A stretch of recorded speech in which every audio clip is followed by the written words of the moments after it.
we doing, guys? JH the Boxing Fan here, back with another one. I hope you're well. Don't forget, if you're new to the channel, keep liking, sharing, subscribing, all that good stuff, and keep supporting the channel.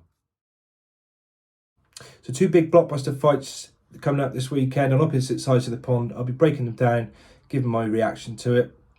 Let's get stuck in with the first one over in Las Vegas, Nevada. The undisputed showdown between Saul Canelo Alvarez and Jermell the Iron Man Charlo. So the obvious place to start here is regards to the weight difference. Obviously, we know Charlo is undisputed himself down at light middle. He's going all the way up to super middle, going up over a stone in weight. It's actually more of a jump than Amir Khan when he went up to face Canelo way back when, going up from 147 to that catch weight 155, with Charlo actually going up here, as I say, over 14 pounds. So on the face of it, it's a big difference, but as we know, Charlo himself is a big welterweight. He's 6 foot. He's been out the ring a long time, well over a year. And he also, with rehydration and what have you, he actually, when he gets in the ring, usually he's a lot bigger and a lot closer to 168 than you might think. So in that respect, the extra weight might not do him so bad. He might improve his punch resistance and not having to boil himself down to 154. Could in some respects work in his favour, but there is a big but, and that is that the man on the other side of the ring, the opposite side of the ring, who is now a bona fide super middleweight, used to taking those punches and used to, in fact, he has in the past been up to light heavy and stopped Kovalev up at light heavy. And that's the thing for me. I don't know if Charlo will be able to hurt and stop Canelo. I can't see him carrying that power through up the weights to be able to sort of really push Canelo back, gain his respect and hurt him. So I asked myself, how can he win the fight? Can I make a case for him winning the fight? The other way to win it is obviously on points, and that's a big ask to beat Canelo on points. You know, he's going to have to be able to absorb punishment because you know Canelo's going to get himself in range. He's going to get his bent arm shots going. So Charlo's going to have to absorb that punishment, use the ring, use his footwork, and still he's going to have to get enough work, effective work off of his own to probably win most rounds and then some. As we know in Vegas, you know, the Mexican fans will be out in their droves. Canelo being the champion, I think that Charlo will have to win most of the rounds and then some to get a points win.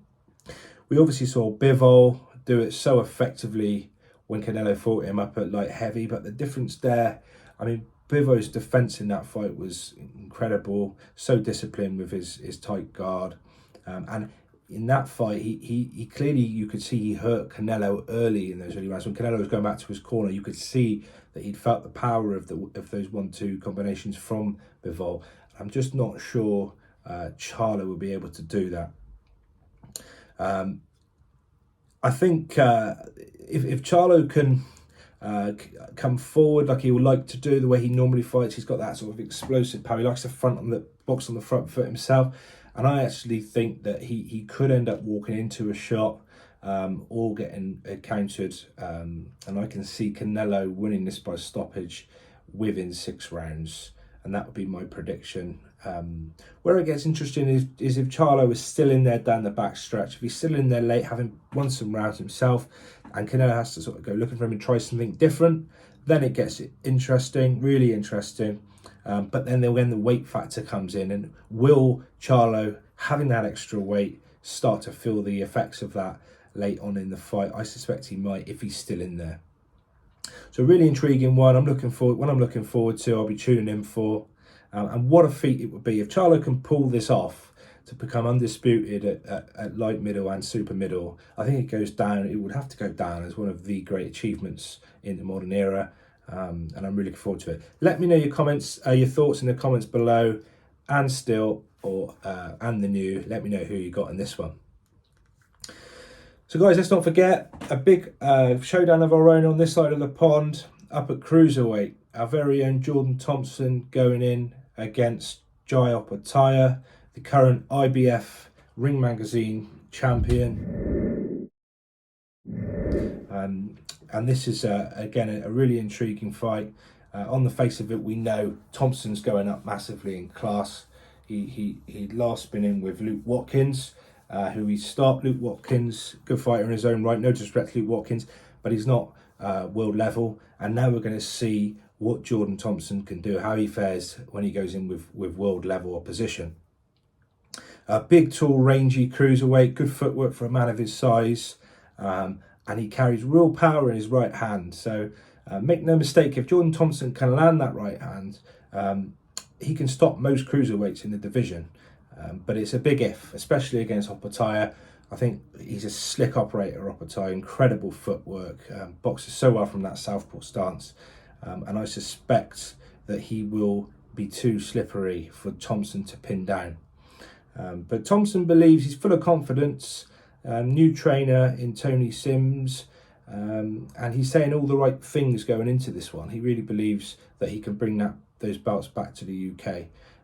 I just feel to do so, he's going to really have to get the stoppage. I think the longer the fight goes on, the more it plays into Opetaia. Has been out the ring a long time himself, since he had that war last year with Bradis when he won the IBF title. I think he won that fight apparently with 2 fractured jawbones in 2 different places. So that goes to show that Thompson is really going to have to nail Opetaia to win this one. And some will say it's too soon for him. I mean, he sometimes when they start careers later, I think Thompson, unlike Opetaia, he's not come from much of an amateur stock or background, and they have to move that bit quicker. He's taking his chance off the back of Riakporhe and Boxer pulling out of the purse bid.